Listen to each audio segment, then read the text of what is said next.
Sit down. I'm very honored for that. Thank you very much, Madam Secretary. First, the induction is your oath of office.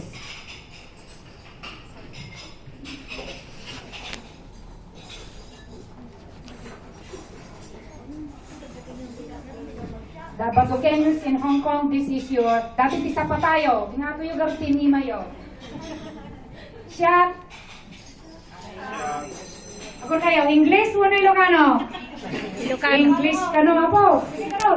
Let's read it in English. Your name? Having been elected as? Of the BADOQUENEOS in Hong Kong? BIHK? That I take this obligation freely, without any mental reservation, and do solemnly pledge that I will perform to the best of my knowledge and ability the duties and responsibilities entrusted in me.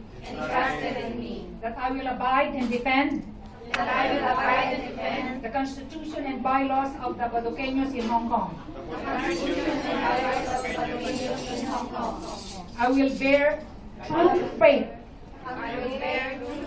and allegiance to the same. I will respect the rights and responsibilities of every member of the BADOQUENEOS in Hong Kong. I will respect the rights and responsibilities of every member of the BADOQUENEOS in Hong Kong. In accordance by universal principle of freedom and democracy. In accordance with the universal principle of freedom and democracy. With full equality and justice. With full equality and justice. I further pledge. That I will support the mission and vision of the organization. I will support the mission and vision of the organization. Contributing my time, money, and efforts. Contributing my time, money, and efforts. And loyalty. Whenever I may be. In order to ensure its success. So help me God. Congratulations! Dakitin na sinapatan nyo yung lilipatan. You have many witnesses. Nobody is going to resign. Alright, you have to finish your term. And make sure that at the end of your term, you've done something good for your association. Congratulations! Ako, President Lenny, aming nakakadwana. Congratulations!